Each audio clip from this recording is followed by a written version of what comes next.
I was dead for 17 minutes. No pulse, no breath, nothing. But I didn't just see the afterlife. I saw what's coming. Something is wrong with this world. You feel it. You just don't know why. I didn't either. Until I crossed over. Until I stood in the presence of Jesus. Until he showed me the truth they don't want you to know. I wasn't supposed to come back. But I was sent with a message. A warning. And if you don't hear it now, it might be too late. Subscribe to the channel and turn on notifications so you don't miss new stories. If you enjoyed this one, leave a like, it really helps. And don't forget to share your thoughts in the comments. Let's discuss. My name is Sarah Mitchell, and if someone had told me a month ago that I would die, cross over to the other side, and return with a message that could change everything, I would have laughed in their face. I was never the kind of person who believed in near-death experiences or divine encounters. I considered myself practical, logical. I was a mother, a wife, and a corporate manager who spent more time answering emails than contemplating the afterlife. Life was predictable, structured. Wake up, make coffee, get the kids ready, drive to work, fight through meetings, come home, exhausted, repeat. If there was a God watching over me, he seemed distant, uninvolved. Religion was something other people clung to. I had no need for it. It was an ordinary Tuesday morning when everything changed. I woke up to the sound of my alarm blaring at 6:30 a.m., just like every other weekday. My husband, Mark, was still snoring beside me, dead to the world, while I groggily pushed myself out of bed. The house was quiet except for the distant hum of the refrigerator and the occasional creak of the wooden floorboards under my feet. As I made my way to the kitchen, something felt off. I couldn't explain it. The air felt heavier, thicker, like walking through a room filled with invisible static. I ignored it, brushing it off as just another symptom of stress. The coffee machine gurgled as it filled my mug. I leaned against the counter, scrolling through my phone, mindlessly checking emails and the latest headlines. Another war brewing overseas. Another scandal making waves in politics. Another celebrity divorce. The same world, spinning in the same chaotic mess, day after day. I sighed and took a sip of my coffee. The bitter warmth usually brought me a sense of normalcy, but today it did nothing. Mom, I can't find my math homework. My son Jacob burst into the kitchen, his backpack half-zipped, hair a mess. He was 12, just hitting that stage where everything was a crisis. It's in your folder, I said without looking up. No, it isn't. I sighed, placing my mug down. Did you actually check, or did you just glance? Jacob groaned and ran back up the stairs. My daughter, Lily, walked in next, dragging her feet, still half asleep. At 9 years old, mornings were her worst enemy. "Do I have to go to school?" she mumbled, slumping into a chair. "Yes, you have to go to school," I said. "Come on, eat something before the bus gets here." Mark finally emerged from the bedroom, rubbing his eyes. "Morning," he said, kissing me on the forehead. "Everything okay?" I nodded, but the unease from earlier still clung to me. "Yeah, just a weird feeling." "Weird how?" I hesitated. "I don't know, like something's off. Like I'm forgetting something important." Mark chuckled. "That's just your brain reminding you that you have too much on your plate. You work too hard, Sarah. You should take a day off." I smirked. "Oh, sure. I'll tell my boss I need a break because I have a bad feeling. That'll go over great." The conversation moved on. The morning routine continued, and by the time I was in my car, the strange sensation had dulled to the back of my mind. The traffic was the usual nightmare, the same sea of brake lights stretching ahead of me. The radio played softly, but I wasn't really listening. My thoughts wandered, cycling through my endless to-do list. Meetings, deadlines, grocery shopping, picking up Lily from ballet, the never-ending cycle of responsibilities. Then for no reason at all, a chill ran down my spine. My hands tightened on the steering wheel, the light ahead turned red, and I slowed to a stop. That feeling again, the suffocating weight pressing down on me. The car felt too small, the air too thick. I glanced at the rearview mirror, half expecting to see something staring back at me. But it was just me. A tapping sound, Light at first, then insistent. I turned my head toward the passenger side window. No one was there. The tapping stopped. My heart pounded against my ribs. The light turned green. I hesitated for half a second before shaking my head and pressing the gas. It was just my imagination. Stress, anxiety, lack of sleep. That's what I told myself.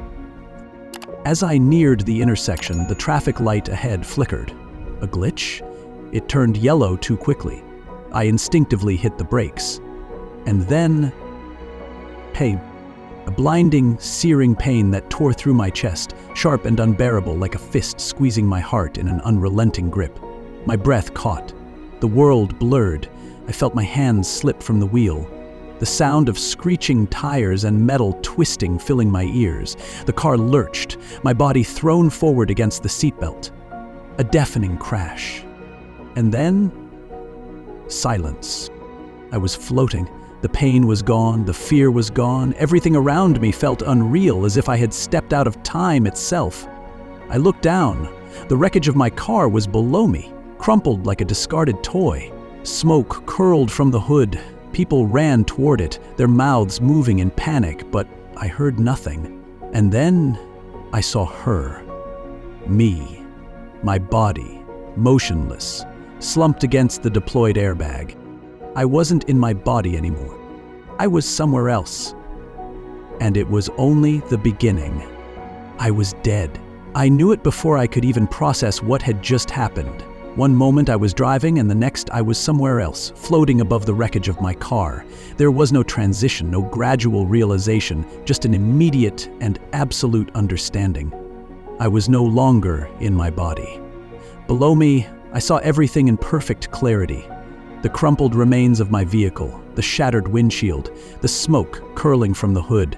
A small crowd had already gathered, their faces filled with panic, some holding their phones, calling for help. A man in a blue jacket was pulling at the driver's side door, trying to pry it open. Someone else was shouting for an ambulance. But none of it felt real. The sound was muted, distant, as if I were watching it all from behind thick glass. And then I saw myself. It was a strange thing to look at your own body from the outside. There I was, slumped over the steering wheel, my face pale, my eyes closed. A thin trickle of blood ran down my forehead, my arms hung limply at my sides. For a moment, I felt nothing but detachment, as if I were merely an observer watching a stranger. But then a thought pierced through the numbness. My kids, Jacob, Lily, Mark, my family. They were waiting for me, expecting me to come home like I did every evening. This wasn't supposed to happen. I had things to do. I had a life to live. I tried to move, but it wasn't like moving with a body. It was effortless, weightless, like drifting through water without resistance. I willed myself downward, toward my car, toward my own lifeless form. I wanted to get back inside, to wake up, to fix this somehow, but the closer I got, the stronger a force seemed to push against me, keeping me at a distance. It wasn't physical, it was something else, something deeper. I turned toward the people standing around my wrecked car, screaming for help, calling my name. "I'm here!" I shouted. But my voice didn't come out, or maybe I had no voice at all. No one reacted, no one looked up. I reached out to touch the man in the blue jacket, but my hand passed right through him like smoke dissolving in the wind. Panic set in. This couldn't be happening. I wasn't supposed to die. My life wasn't supposed to end here on this road in the middle of a random Tuesday. I struggled, fought against the invisible force that kept me from my body, but it was no use. Then, something changed. The world around me began to dim. The streets, the people, the wreckage. It all started to blur, as if I were being pulled away from it, like water draining from a sink. The sounds faded. The distant wail of sirens became nothing more than a whisper. And then, I was somewhere else now. There was no ground beneath me, no sky above, just an endless expanse of darkness stretching in every direction. But it wasn't an empty darkness. It was thick, heavy, pressing against me from all sides. I couldn't see, but I could feel. And what I felt was something vast and ancient, something watching me. I wasn't alone.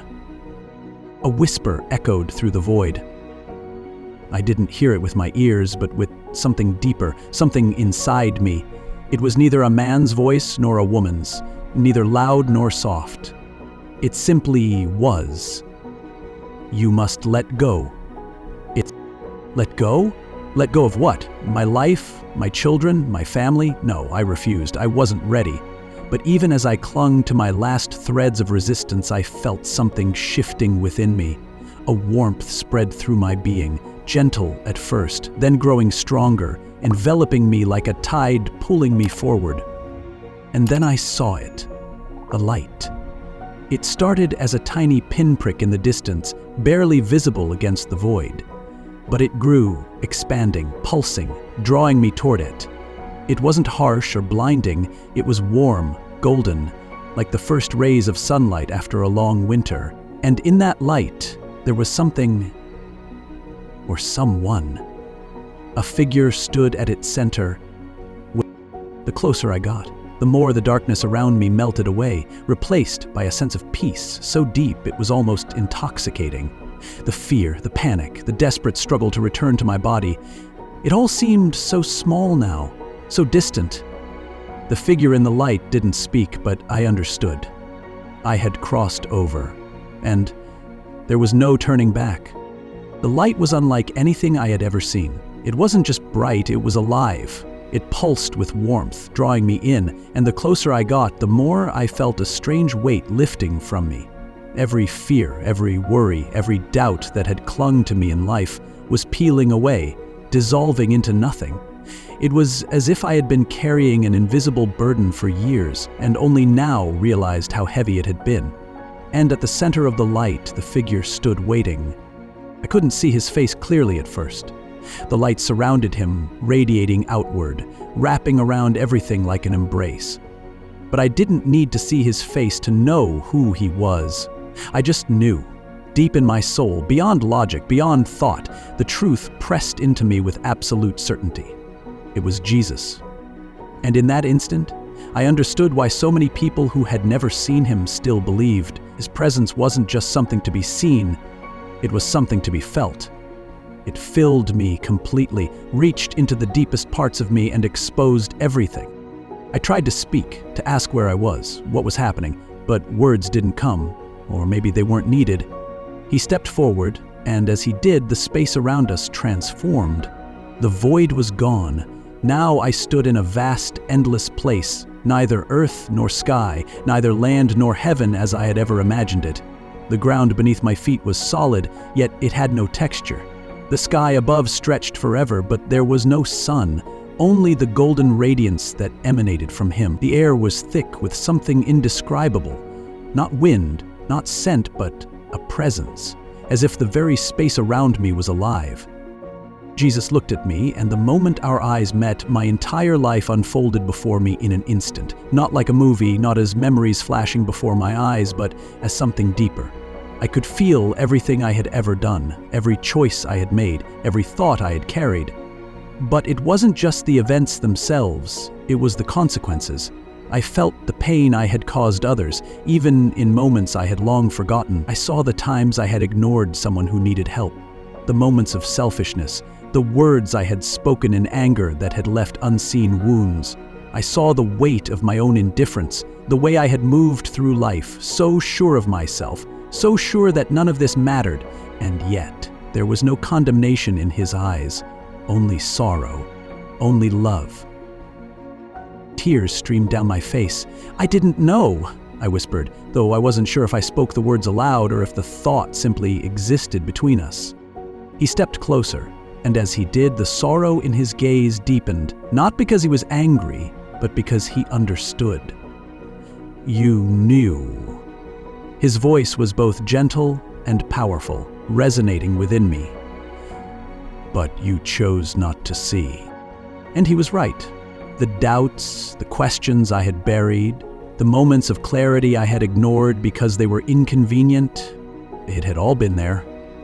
I had spent my life distracted, moving from one responsibility to the next, telling myself that the deeper things, the bigger questions were not important. I had surrounded myself with noise, convincing myself that faith was for others, that belief was unnecessary. But here, in his presence, I couldn't run from the truth. I fell to my knees. I thought I was a good person. Jesus reached out and touched my shoulder. The moment he did, a wave of warmth spread through me. But it wasn't just warmth. It was understanding. Being good, he said, is not the same as knowing the truth. I trembled beneath the weight of his words. What is the truth? His expression softened. Come. The space around us shifted. Suddenly we were standing somewhere else, somewhere familiar yet impossibly vast. It was the earth, but not as I had ever seen it. I could see cities, oceans, mountains stretching beyond the horizon. But it wasn't the physical world alone. It was layered, as if I were seeing something behind reality itself. Shadows moved through the cities, unseen forces shaping lives, influencing thoughts, steering humanity in ways most never realized. People went about their lives, unaware, consumed by their own struggles, their own distractions, while something much greater played out just beneath the surface. I saw wars igniting, not just on battlefields, but in hearts and minds. Lies whispered into ears, resentment planted like seeds, truths twisted into deception. It was all connected, a web of manipulation so intricate that no one ever stopped to question who was weaving it. I saw leaders who thought they were in control, yet they were puppets, their strings pulled by something darker, something ancient. And I saw so many people, searching for something, aching for meaning, but looking in all the wrong places. My chest tightened. Why are you showing me this? Jesus looked at me with an expression so filled with both love and sorrow that it hurt to hold his gaze. Because you were one of them. The words shattered me. I wanted to deny it, to say that I had always lived with purpose, that I had always known what mattered, but I hadn't. I had lived in the illusion, too busy, too consumed by the temporary to see what was real. The vision changed again. Now I saw something worse, something coming. The world was shifting, spiraling toward something inevitable. I saw disasters, not just natural but orchestrated. I saw a world where people were no longer free, where faith was ridiculed, where those who held on to truth were cast out, silenced. I saw a time of great deception, where what was once evil was called good, and what was once good was condemned. And at the center of it all, I saw a choice, a final choice, that every person would have to make. I turned to Jesus, my voice shaking. Is this the future? His eyes held mine. It is a path, but not the only one. Hope flickered in my chest, but it was fragile, uncertain. Then what must we do? He placed a hand over my heart. Remember, I gasped as something surged through me, memories not of this life, but of something older, something deeper. It was as if a veil had been lifted and I suddenly knew what had been hidden, knew what had been taken from humanity, knew that everything we had been taught about the world, about ourselves, was only a fraction of the truth. Tears blurred my vision. I don't want to leave. Jesus smiled, but it was tinged with sadness. You must. The words struck me like a blow. I wasn't ready. I wanted more time. I wanted answers, but already I could feel it. Something pulling at me, dragging me backward. The light around us dimmed and the vision of the world faded. My body felt heavy again, the warmth slipping away. No! I cried, reaching for him, but his hand was already moving away. His voice echoed one last time as darkness closed in. Tell them. And then everything disappeared. The moment his voice faded, I felt myself falling. Not in the way a body drops through space, but in a way that felt deeper, more complete, as if I were being pulled through layers of existence, stripped of everything I had just seen. The light disappeared, the warmth dissolved, and for a brief, terrifying instant, I felt nothing, just emptiness. It was as if I had never existed at all. And then, suddenly, I was somewhere else. I stood in a vast expanse, endless and stretching beyond comprehension. It wasn't heaven, but it wasn't earth either. It was something in between, a space where truth could be revealed without the distortion of human perception. The air hummed with an energy I couldn't name, a force that vibrated through me, alive and ancient. There was no time here, no direction, no up or down, only presence. And before me, Jesus stood once more, his gaze steady, filled with something I couldn't quite understand. It was love, but also sorrow. Understanding, but also urgency. "You must see," he said, and the world around us shifted. At first, I thought I was seeing the past. A city stretched before me, one I didn't recognize, yet somehow knew. Its buildings were not modern, but neither were they ancient. There was a sense of something old, something powerful buried beneath its foundations. People moved through its streets, unaware of what lay beneath their feet. They lived, worked, laughed, fought, oblivious. But as I watched, the city began to change. Shadows stretched from its core, long and twisting, reaching through the streets, weaving through the people, unnoticed. I tried to focus, to see what was causing them, but no source could be found. They simply were, existing, just beyond the perception of those who lived there. Then I saw them. Figures moving through the city, unseen yet controlling everything. They whispered in the ears of leaders, guided the hands of those in power, manipulated events that seemed random but were anything but. These were not men, they were something else, something ancient, entities that had existed long before the foundations of this city had been laid. They had shaped civilizations, rewritten histories, hidden truths in plain sight, and the people had no idea. They believed they were free, that their choices were their own, but every thought, every belief, every system they trusted had been carefully constructed, placed like pieces on a board. "What is this?" I whispered. Jesus looked at me. "The world as it truly is." I turned back to the city, my heart pounding. Now that I knew what to look for, I could see it everywhere. The control, the deception. It wasn't just this city, it was all cities, all nations. The entire world was a construct, carefully designed to keep humanity blind. Religion had been twisted, truth buried beneath doctrine and division, governments, wars, economies. None of it was what it seemed. The real battle had never been between nations, never been about land or power. It had always been spiritual, a war not of flesh but of souls, and humanity was losing. The scene shifted again. Now I saw history unfolding before me, not as it had been taught, but as it had truly happened. Civilizations rising and falling, not by accident, but by design. Knowledge that had once been freely given to mankind was stolen, erased, hidden. There had been a time when people knew, when they understood their connection to the divine, when they could see beyond the veil. But that knowledge had been taken, corrupted, turned against them, and those who had tried to reveal the truth had been silenced, branded as heretics, lunatics, conspiracy theorists. The world had been led to believe that faith was weakness, that science and spirituality could not coexist, that to believe in something greater was to be foolish. But the greatest deception of all was this, that mankind was alone, that there was no war for their souls, that there was nothing beyond what they could see. Tears burned in my eyes. "Why?" I asked. "Why let this happen?" Jesus' expression didn't change. "Because they chose it." The words hit me like a blow. I wanted to argue, to say that people hadn't chosen to be deceived, that they had been tricked, manipulated. But deep inside, I knew the truth. Humanity had been given free will. The choice had always been theirs. And time again, they had chosen ignorance over truth, comfort over revelation. The warnings had always been there, whispered throughout history, but people had not listened. They had built their own chains and called it freedom. The vision changed again.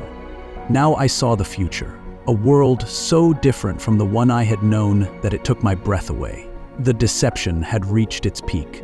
People lived in illusion, completely disconnected from the divine, convinced that they were more advanced, more enlightened than ever before. They placed their faith in technology, in science, in human power. They no longer questioned the forces that controlled them. They welcomed them. They accepted their chains with open arms, believing them to be progress, and those who refused, those who still saw the truth, were cast out, ridiculed, erased. A great event was coming, a moment when the final choice would be made. I could see it, hovering just beyond the horizon, inevitable and unstoppable. A time when the world would be forced to decide truth or illusion, freedom or bondage, light or darkness.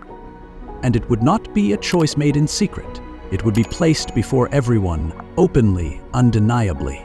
And once it was made, there would be no turning back. I turned to Jesus, my voice shaking. "What am I supposed to do?" He reached out and touched my forehead. And in that instant, knowledge flooded through me. Things I had never understood, things I had never even thought to question. All of it became clear. The purpose of humanity, the reason for creation, the battle that had been waged since the beginning of time, the forces that had worked tirelessly to keep people asleep, the coming war that would decide everything. And then he spoke one final time. "Tell them." A force ripped through me, pulling me backward. The light faded, the visions dissolved. I screamed, reaching for him, but it was too late. The world around me collapsed, and the last thing I saw before everything went black was his eyes, filled with both sorrow and hope. And then I was gone. I was falling, not through space, not through air, but through something deeper, something more real than anything I had ever known. The visions, the truth, the overwhelming presence of Jesus, it was all slipping away like water running through my fingers. I tried to hold on, tried to keep even a fragment of the divine warmth, but an invisible force was dragging me back, forcing me away from the light. The sorrow of leaving was unbearable. I had glimpsed eternity. I had seen reality unfiltered. And now I was being cast back into the world I had once thought was real. I screamed, not in fear, but in desperation. I didn't want to go back.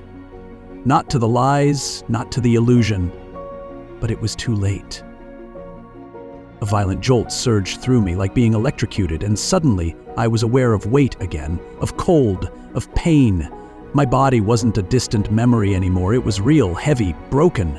I gasped, my lungs burning as air flooded into them, and the moment I took that first breath, the overwhelming silence of death shattered. Sound crashed into me all at once, machines beeping frantically, muffled voices, the distant hum of fluorescent lights. My eyelids felt like they were made of lead, but I forced them open. The brightness was blinding, sterile, artificial. The ceiling above me was white, speckled with harsh hospital lighting. I was back. A voice gasped nearby. "She's awake! Oh my God, she's awake!" Footsteps shouting, the rush of movement. My vision was blurry, my body unresponsive, but I was aware of hands gripping mine, of warmth against my skin. Slowly I turned my head. "Mark!" My husband's face was pale, his eyes wide with shock, his fingers digging into my wrist as if he were afraid I would disappear again. His lips trembled, forming words he couldn't seem to push out. And then, suddenly, he was sobbing. "Sarah?" His voice cracked, barely more than a whisper. "You died. You were gone." I tried to speak, but my throat felt raw, shredded. I swallowed, my body remembering the sensation of being alive, of needing breath, of needing function. When I finally found my voice, it didn't feel like mine. "How long?" Mark exhaled shakily, brushing my hair back from my face. 17 minutes. His hands trembled against my skin. No pulse, no response. The doctors said there was no chance, that even if you came back, you'd be... His voice broke and he shook his head, unable to finish. I knew what he meant. Brain damage. A body functioning without a soul. But I was here. Fully here. More awake than I had ever been in my life. And I knew why. The door burst open and a doctor rushed in, followed by a nurse. This is impossible," The doctor muttered under his breath, already checking the monitors, his expression caught somewhere between awe and disbelief. "You shouldn't be conscious." I wanted to tell them. I wanted to sit up and scream that I had seen Jesus, that I had seen the truth, that nothing in this world was what it seemed. But the words caught in my throat. Not because I doubted, not because I was afraid, but because I knew they wouldn't understand. How could they? They were still trapped in the illusion, still blind to what lay beyond the veil. The nurses asked me questions, tested my reflexes, checked my vitals. They didn't know that my mind was light years ahead of them, that I was only half listening because I was still processing everything I had seen. I had been sent back for a reason. Jesus had told me to speak, to tell them, but how? How could I possibly put into words something that was beyond language, beyond human understanding? Mark never let go of my hand. He watched me carefully, as if trying to convince himself that I was really here. I turned to him, forcing my voice to work. "I saw something," I whispered. His brows furrowed. "What do you mean?" I swallowed, my heart pounding. I wasn't just unconscious, I left, I was somewhere else. The room fell silent. The doctor glanced at me, then at the monitor, then back at me. "You may have experienced some hypoxia, induced hallucinations," he said cautiously, his voice clinical, measured. "It's not uncommon for the brain to generate—" No, I cut him off, my voice stronger now. "It wasn't my brain." I turned my gaze to Mark. "I died, I left my body, and I saw him." The air in the room shifted. Mark's expression wavered, torn between skepticism and the desperate hope that I wasn't insane. "Who?" he asked hesitantly. "Jesus." The doctor sighed, rubbing his temples. The nurse shifted uncomfortably. But Mark, he just stared at me, his breath uneven. "Sarah?" I knew that tone, the cautious disbelief, the worry. He thought the trauma had made me delusional, and I understood why. If our positions had been reversed, if he had come back from the dead and told me he had met Jesus, I wouldn't have believed him either. Not before, but I wasn't the same woman who had left that day. Tears burned in my eyes as I gripped his hand tighter. "You have to believe me, I saw him. He showed me things, Mark. Things about this world, about what's coming." My voice broke. "Everything we know is a lie." Mark pulled back slightly, his face tense. "Sarah, maybe you should rest. You've been through—" "No," I snapped, shaking my head, the urgency rising in my chest. "There isn't time. Something is coming. A choice. A final choice. People don't see it yet, but it's happening right now, and we have to warn them." Mark's lips parted, but no words came. I could see it in his eyes. The fear, the uncertainty, the battle between wanting to trust me and the rational part of his mind telling him that I was just a woman who had nearly died, who had suffered trauma, who had to be confused. I knew I wouldn't convince him in a single conversation, but I had to try. The doctor spoke up again, his voice softer now, almost pitying. "You should focus on recovery. Near-death experiences can feel incredibly real, but—" I turned to him sharply. "It was real." My voice was steady, unwavering. "More real than this." The doctor hesitated, then nodded slowly, as if deciding it wasn't worth arguing, but I could see it on his face. He thought I was just another patient with a dream, another story he'd heard a dozen times before, but he hadn't seen what I had seen. Mark exhaled, rubbing his face, clearly overwhelmed. "Let's just get you home, okay? We'll talk about this later." I wanted to scream that there was no time for later, that everything was about to change, that I had to speak now before it was too late, but I bit my tongue. There would be time to make him understand, to make the world understand, because Jesus had sent me back with a mission, and no matter what it took, I was going to fulfill it. I was not the same person who had left that day. When I opened my eyes in the hospital bed, I was still Sarah Mitchell, but something inside me had shifted, something irreversible. The world around me felt different, like a faded version of what I had once thought was real. The beeping machines, the sterile smell of antiseptics, the concerned faces of my family, and the skeptical looks from the doctors, they all seemed distant, insignificant, compared to what I had seen. I had walked beyond the veil, had stood in the presence of Jesus, had been shown the truth that had been hidden from humanity for generations. And now I was back, trapped in a world that refused to believe. The first few days at home were suffocating. Mark hovered over me, treating me like I was fragile, like I might break at any moment. Every time I tried to talk about what I had seen, about what was coming, he would nod, listen politely, but I could see it in his eyes, the doubt, the fear that I had lost my mind. He wasn't alone. My sister came to visit, sitting across from me on the couch with forced patience, nodding as I tried to explain what had happened. "Maybe it was a dream," she offered carefully. "Your brain was under a lot of stress. The mind can do incredible things when it's trying to cope." Others said the same, offering medical explanations, psychological theories, anything to rationalize it away. But I knew the truth, and no matter how much they tried to convince themselves otherwise, deep down, they knew something was wrong with the world too. I could see it in the way people carried themselves, in the way they clung to distractions, burying themselves in meaningless routines, numbing themselves with entertainment, work, social media, anything to avoid facing the quiet unease gnawing at their souls. It was everywhere. A tension in the air, an unspoken anxiety people couldn't explain. They sensed it, even if they didn't understand it. The shift had already begun. The choice was coming, and most of them were blind to it. I tried to warn them.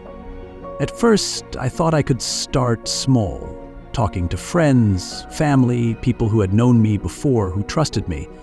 But the moment I brought up what I had seen, their expressions would change, polite smiles masking their discomfort. They didn't want to hear it. People don't want to know the world isn't what they think it is. They don't want to believe that everything they've built their lives around might be a lie. It's easier to stay asleep, to ignore the feeling in their gut telling them that something isn't right. So I took my message online. If those around me wouldn't listen, maybe strangers would. I recorded my first video late one night, sitting in the dim glow of my living room lamp, the weight of everything I had seen pressing down on me. I spoke plainly, not trying to convince, not trying to argue, just telling the truth.